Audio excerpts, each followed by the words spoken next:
Okay, hi, I'm Kilpatrick. I work on layout and standards and rendering and all sorts of stuff. I'm here to tell you about the CSS layout API.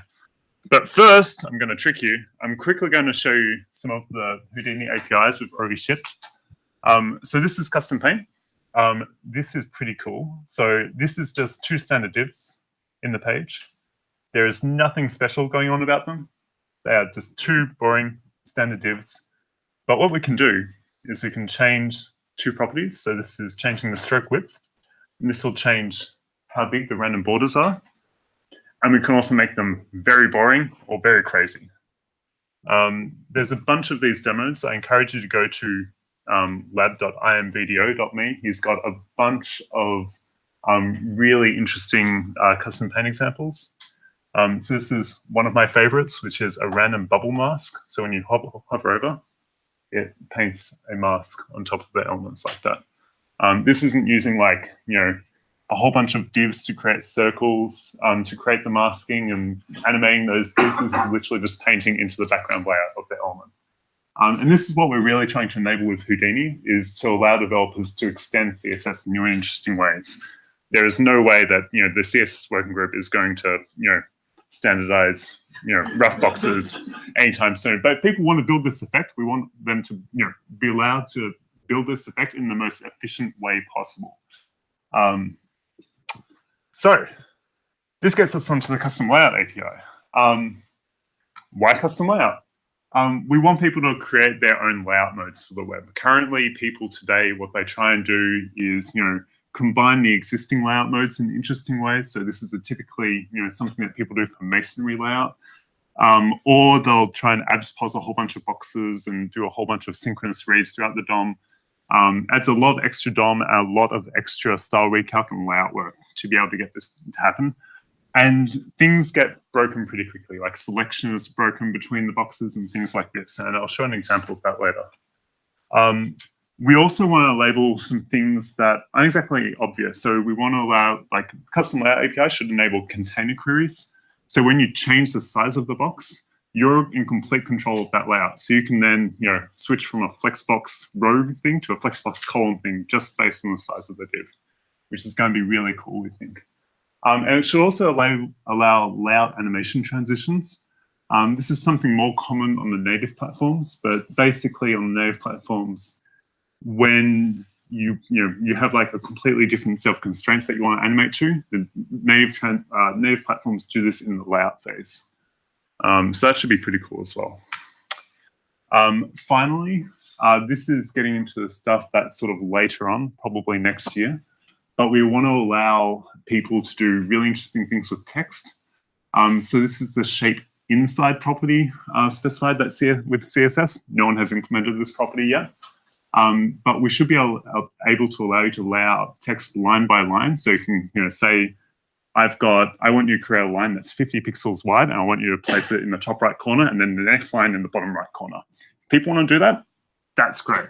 But we think this should allow some really interesting use cases, especially for like magazine type layout. And finally, this is getting even further into magical pony land. We want to allow fragmentation in the platform. The thing that is most obvious that we have today is something like pagination or column or multi-col. This is where content gets placed in, one div gets, smashed into, 3 or 4 different fragments. Call this fragmentation in the engine. This and the previous slide rely on a bunch of the layout ng infrastructure that we're currently working on. But this here will allow things like people to be able to polyfill interesting CSS region type stuff, or magazine type layouts and stuff like that. So we think this is going to be really cool as well. Okay, questions so far? Have I convinced you that we should be working on this? All good laughter. Okay, no, excellent. So if you've played with the Houdini Paint API, this should look very, very, very familiar. Basically, all that we're doing is we're saying to some div, your display type is layout and some ident, so example in this case. You also need to add some file where you've defined your layout code to the layout workload. So you do this by add module. This gets loaded as an ES6 module. And then inside of this file, you need to register a layout. You can call it example here, which will match the layout function up here. And then these are the two methods that you need to provide to the engine to be able to do it. One is intrinsic sizes, which I won't get into today. This is important for things like float and abs.pos layer. And the layout call, which is where we do all of the work. Questions so far? Interactive, yes. What kind of display does it behave like above the container? Like, is it block-like? Yeah. So this will fall back. For the recording, you should repeat. Yes. Your question was what does it fall back to? I've already forgotten what it was. What display type is it to its container? Yeah. So it is block-like. So the question was, sorry. Again, not professional presenter. What display type is it to your parent? So there are two main display types to your parent. This is inline and block. This particular example is block because it isn't prefixed with an inline keyword here. If you put inline in there, it'll be an inline block. Yeah, this is important for integrating with block layout in particular. But in terms of like inside of this class doesn't need to worry about what its outside layout is. More questions? No more questions. Okay. Yes. What was that? It is.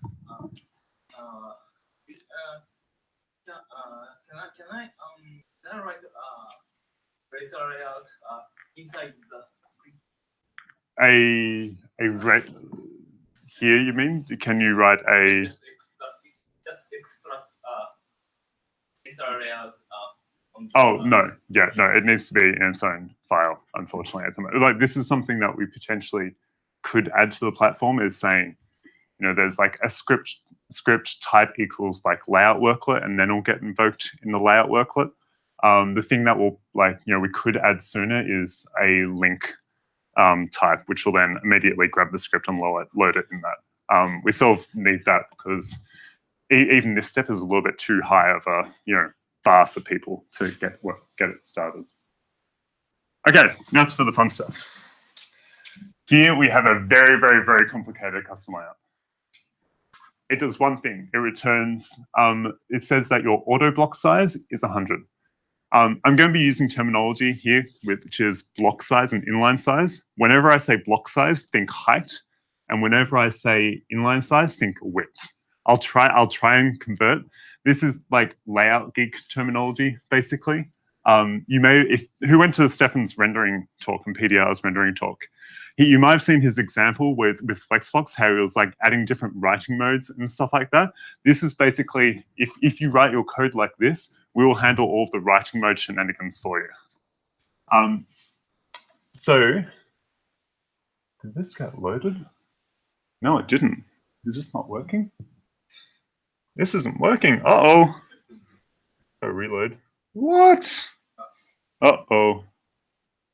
Did something change? No. Now, folks, how to debug?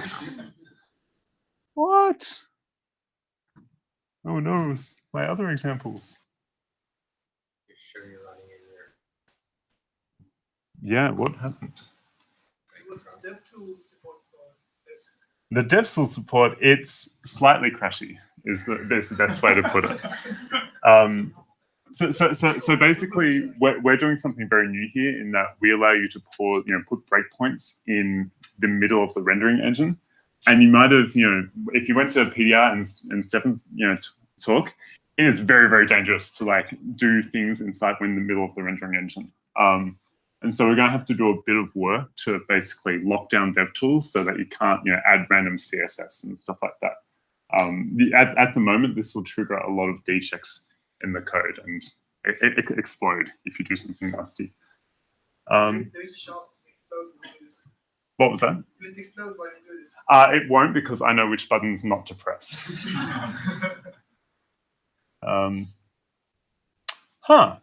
This is completely broken. This was working last night, so I don't know what's going on. Let's find out.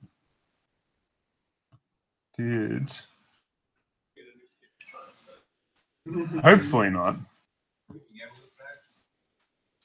You know what? That might be, it should be working because the other ones worked. but let's find out.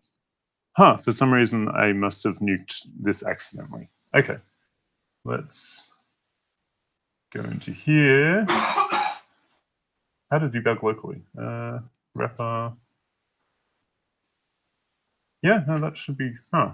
Oh, for some reason, I updated all of these slides, probably. Oh, there we are, okay. Hooray! Now it knows which one to point at, which is the correct one. So here, I'm just setting max height on this element. You can see here that this is the order block size. So if there are no other constraints, the height of this element is going to be 100. But as soon as I add an additional constraint like max height, it will start to kick in once we get to 90, 60, 40, 20, and so on and so forth. So this is all that the box size does. This is my height if there are no other constraints in the engine. That's all that you need to learn from this slide. The next one, oh, this one did work, shows us feeding in a custom property. So here we're saying that we care about one property, which is the auto box size of this element. And so we're setting this in style. Currently it's set to 20. And so you can see if you trace through, we're getting the style inside the layout method. We are passing it as an int. So we're going, aha, this is a number. And then we are turning that as the order block size. Jeremy. The tools for passing other lengths, like CSS. Yeah, so this doesn't use the CSS OM, but we have just shipped in M66 the CSS OM. So if I was doing this properly and not very, very hackily, you could actually just read the value. If we registered this property as a number or a length, you could actually read out the whole length and not have to parse it. So this is something that we see is really, really important for the platform, is having the typed OM, so you don't have to previously what this is doing is you'll be string serializing then string deserializing in JavaScript. So this is what we ship the typed OM for, so you don't have to do those two steps to get something useful. So whenever I change the auto block size here, that will get reflected as the height of the div on the page. So all that we're doing here, we're going, we care about changes to this property. We're immediately grabbing it and then setting it as our order block size. And locking it, because I was debugging live. This is a problem with having live slides is, look, it logs. Questions so far? Fairly straightforward. Everyone's with me? Excellent. We go to the in DevTools. Yes. We go to the actual layout thing. Shows you the sizing. Yep. This is on the wrong element. That's on the previous iframe. Yes. Yeah. So if we change this here, it'll incrementally go up and down. If we go to the the thing in DevTools that shows you the margin. The computed. Oh yeah. Yeah, so this is currently, I was hoping that you wouldn't, oh no, this is actually working on this. We have a zoom problem with the DPR. So yeah, this is currently correct. So box size 71, you can see here, it actually shows up as 71. Yeah. Okay. Next. Sorry, just Yeah. Why is it height? Why is when you return auto block size? Yep. Like the output layout is within. Yeah, so here in custom layout, the sort of default mode is that we always calculate the width for you. This is something that differs between all of the layout engine who's responsible for working out the width of an element. Sometimes in our engine, it's split 50 ways. I think in other engines, it's always controlled by the engine, like the parent, and other engines are always controlled by the child. So everyone's sort of incompatible with each other here. So as an initial easy thing to do, we are always pre-calculating the width for you. And this means it's kind of nice because all of the standard width rules apply naturally. So if I add, width 50% here, it doesn't have anything to resolve against. So if I go 50 pixels, then it'll be 50 pixels. So you don't have to pass the length, work out how to interpret that, because there's a bunch of CSS units like viewport height and stuff like that. We don't want to get into that business quite so soon. And this is sort of why we chose auto block size here as well, in that you don't have to think about all the different constraints that can be imposed here. You're returning the size if you are unconstrained, and then those constraints get applied on top. So I think this is like very, very easy for people and very powerful at the same time. Okay, next. So this shows you how we get that inline size. So here we're depending on one property, which is the aspect ratio. We can change the width of this element, and we get passed in the inline size here, so the width, through the constraints object. So this is one of the constraints that we're passing, and we're going, we've worked out your size already. This is the fixed width. And all that we're doing here is timesing it by the aspect ratio and giving you back up, the block size. So if I hide this, well, hey, that worked. Progress. And if I change this to having the right thing on it, oh no. Okay, what do I call this? Layout aspect? It was probably called aspect. Hooray, okay. So, if I change the aspect ratio here, then the blocks, the height will increase and decrease based on that aspect ratio. And similarly, if I, increase the height, the width, it'll keep that same aspect ratio. So even this is like incredibly hard to do in CSS today. You have to do this with what's called, the padding hack and stuff like that. Here in custom layout, if you want this particular effect, you can just write it with 2 lines of code. Can you show me the code again? Yeah. So all that we're doing is we're taking the width, multiplying it by the aspect ratio that we've passed in, and then setting that as the height. So it's very, very powerful, but very, very simple. This example is a little bit more complex, just a little bit. But this shows off what we can do with this. This shows off giving the custom layout children. So here we're just going to ignore the fact that you can have many children. We're just going to focus on one child for the moment. You can read your child's style. So you can grab a child and go, hey, what's your style? And here we've explicitly said that we care about the children's properties of the inline size and their block size. So here we're just passing them as ints again. Here we are actually laying out the child. So we're going, hey child, perform layout with these constraints. And so we're giving this child the constraints of you have a fixed inline size and a fixed block size. And this is something that all the engines agree on, that a parent can force a size on a child. We're then doing a little bit of shenanigans here to center it horizontally, and then push it down vertically 20 pixels. We're doing some calculation with the auto block size, so we'll wrap that child, and then we're returning it. And so as a consequence, if we change the inline size, it will always remain centered. If we go negative, it will respect, whatever the child has as its width. So it just doesn't give that constraint to the child, and will just let the child decide whatever size it wants to be. And then similarly, if we change the block size, you can see that the size of the parent also wraps around the parent there. And so far, that is basically, the API. With that set of, yes, we get into lots of missing parts. Yes. But with that, sort of very, very simple API, you can do really interesting things like masonry layout. So here, this is all being written by, the JavaScript. It is very, very simple. The things that you can control, I've said we care about how many columns you've got in this masonry layout. So if I decrease and increase the columns in masonry, you get more and more columns, so it doesn't fit. You can also set this columns. I did a little bit of logic to set it to auto, which is basically getting to those container query style things that you want to do. So as soon as I increase the width, it will actually pop and give, put the children more and more columns as I increase the width. And if I shrink it down, then so on and so forth. The other nice thing here is that selection works as expected.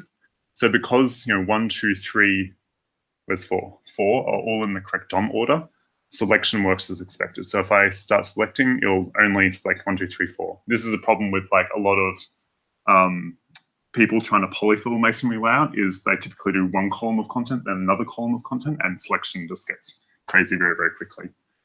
We also think this is great for accessibility as well. A lot of people, when they're trying to polyfill layouts, the accessibility just is all over the place because the DOM order doesn't reflect the true visual order anymore. Yep. When you were making that bigger Yeah. slowly, there seemed to be a little bit of jank like having a column. Yeah, I don't know what that was. It was probably a GC pause or something. We haven't really optimized this at all yet. So I don't know if this is less like, the resize IPC coming in a bit too slow or, yeah, what that was. Don't know. Could be DevTools. Could be DevTools changing. Like, oh yeah, that's a good point actually. If it's DevTools is changing on its size, yeah, that's probably it actually. Yeah. There's also just another fun little property here, which you can change the padding around all of the elements like that and apply that globally. And vertically center. So you will be able to once we get to the missing bits. But yes, you will be able to vertically center. Yeah. You could have a whole entire lab that all it does is center all of its children on top of each other. It'll be amazing. So if I go into I have to go into it's currently not in the correct area in DevTools, but we'll get to that.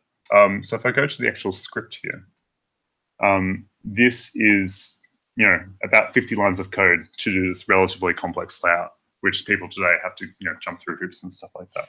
So this is pretty exciting. This is up on Google Chrome Labs, so you can inspect the code at your own free will. The other one that I quickly created was a constraint-based layout. So here, if I give this one a width,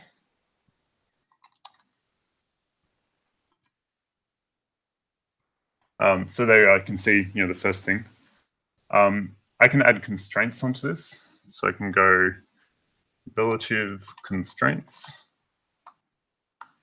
And I can say A, which is what I've named that first child, is center horizontal, I think I called it. Hooray! That worked. So that, center's horizontal. I actually need to give this, I'll give a couple of others the width as well. 200 pixels. Oops, nope, I need to add width, hang on.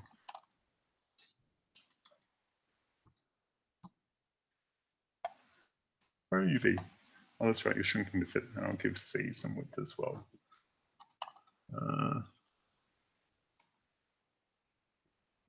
Okay. So like some other constraints I can say here is, C is below A, for example, and then that will pop C below A. I can also say, C is to the, right of A, and that will then pop it to the right of A. So this is something that's, really, really common on native frameworks, is being able to describe a whole bunch of constraints and then basically position the children once. In the web, we don't really have this capability that often. You can do it with like a whole bunch of nested flexbox and grids, but it's really not intuitive. One thing that if you've ever played with iOS's auto layout, you could polyfill that here and stuff like that. Is this based on Cassowary? No, this one is based on Android's relative layout, which is a simple version, but you could build a Cassowary constraint solver and pop it in here. That's something I've been meaning to do, but just haven't had time. So it's sort of, like this is with like that very, very simple API I just talked about. There's really nothing, complex about it, but you can get these very, very powerful layouts very, very quickly. I think, yeah, and like you can also, so be like align parent left. Oh no, I've got the comma in the wrong place. I shouldn't be able to do live demos. I really do. And B, align parent right. Will this work? Well, hey, and so this one you can see, I'm telling it, B, stretch your left and right to wherever the parent's edges are. And now I can say, B should be below C, for example, and then that will pop below C. So you can have, a lot of fun with these constraint-based layouts. There's a whole bunch of, we've sort of implemented the useful half at the moment in this API. So there's a lot of missing parts. The useful parts will get you 80% of the way there, but we're missing what we're calling edges. And this is basically what your border scroll bar padding is. And so if I added, padding or borders to those previous examples, you'll just get completely wrong. So we're going to, pass edges in as a first class primitive. And that will allow you to just go, how wide is my scroll bar on the inline start edge and things like that. We are missing a whole bunch of additional constraints that you can set on children. This is specifically the available sizes and the percentage resolution sizes. This is useful for saying, hey, pretend that you've only got 200 pixels of space and layout in that area. And so if it, some children will then try and grow up to the available space, some will try and shrink to fit. So it gives you a little bit of flexibility there. And don't get me started on percentages. You also want the ability to receive all of these additional constraints from your parent as well. So that's just this saying that, we're only giving you the fixed inline block size so far. This is you receiving a whole bunch of this stuff. We also want you to be able to pass additional data or arbitrary data to your child. So where we do this a lot in native layout is where all the floats are, what your margins are, and things like that. So what we're doing here is structured cloning this object and then passing it to your child, and then the child can grab it off the constraints object here. And then also vice versa is passing arbitrary data up the tree. So here we are grabbing some data from a child layout, which has set some data on its fragment. And here we are passing that same data directly up to our parent. So with this, you can say where all of your children are positioned, what your conceptually floating objects are, a whole bunch of crazy stuff, what your child constraints are. So that's going to be really, really powerful. What was that? Yeah, so this is sort of showing the same thing. And so if you've got one layout called arbitrary data, what you can do here is you can send arbitrary data up the tree by returning it in your return object. So layout next fragment really is go and synchronously layout the Yep. Right now, exactly. It doesn't synchronously happen. It can potentially be in parallel, but that's an advanced topic. So here we can pass up data up the tree by returning data. And then if we're now our parent, we can then receive that data here. And this allows you, to pass a whole bunch of constraints up and down the tree. It's, sort of our escape hatch for, we can only describe a certain amount of native things in CSF constraints. You can have whatever crazy you desire. So then we get to the future. So this requires a lot of the layout ng infrastructure to do this correctly, but we want you to be able to say layout line by line. So this probably won't be in our initial release, it'll be in a follow-up release of custom layout.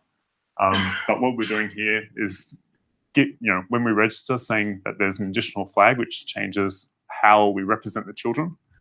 And then you can layout line by line. So you can then potentially shrink the available width of each line and position them completely crazily. So I think that's going to be really powerful that people can't do already. Oh, go to the next slide. Oh, it's our last slide. That's right. Yeah. And then after that, we want to add in fragmentation, but that's a whole nother talk by itself. It's very, very complicated. Yeah, questions? Yes. You didn't have an example, but I assume you'll be able to set the inline size as well as the... Yeah, so this is another advanced thing that we want, is to be able to say, hey, give me total control over my sizing, and then you can size however you want. This will require layout ng effectively to do this correctly. We have a lot of hard constraints on our engine where if we tried to ship this today, we will be whacking down bugs for the next 6 months. Yeah, our engine at the moment doesn't really respond nicely to that. And we actually have a lot of bugs internally just because of that. Yeah, Jeremy. Is it possible to write, or is it on your roadmap to be able to write layout algorithms in with ASM.js? Yeah, so currently, yeah, WebAssembly. Yeah, so currently, you can, like, I think you should be able to synchronously load up WebAssembly and, like, from this layout book, call into WebAssembly. Okay. Yeah, exactly. But yeah, that's something that we haven't focused on yet. But yeah, definitely want to allow that. So you can just like call the C++ cassette solver or something like that. It's a great use case for it. Other questions? Yes. Similar, I was thinking about what's the performance of it, like, when layout calls into the JavaScript layout method? Does it get Yeah, so not at the moment. This is basically, if you put like a while true in there, it's going to act as the same as while true on the main thread. So don't do that. That's our story at the moment. I wrote a very, very simple block layout, custom layout, and which just does a subset of what block layout does. And we haven't done any optimization on this yet, but it was basically on par with standard block layout. That just shows you like how much crap block layout has to do today. PDR. Yeah.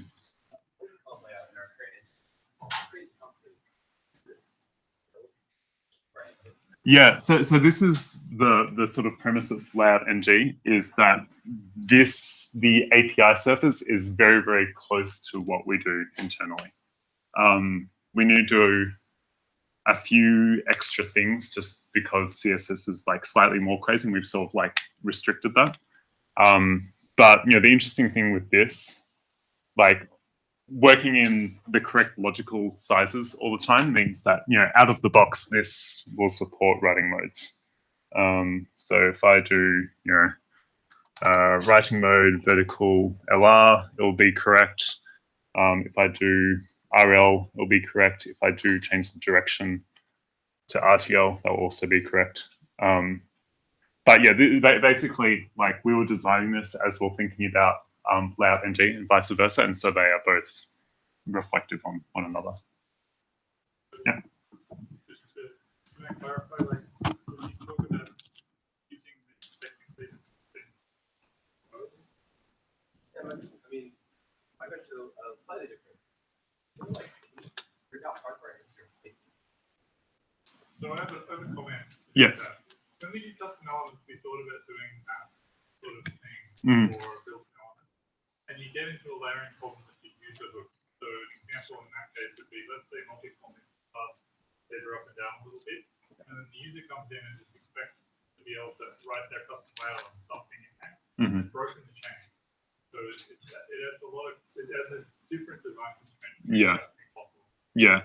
Like the main thing that we want to enable is like, people not necessarily like moving first with a whole bunch of the layout technologies. And like with CSS, we're really lacking a feedback loop on how valuable certain features are.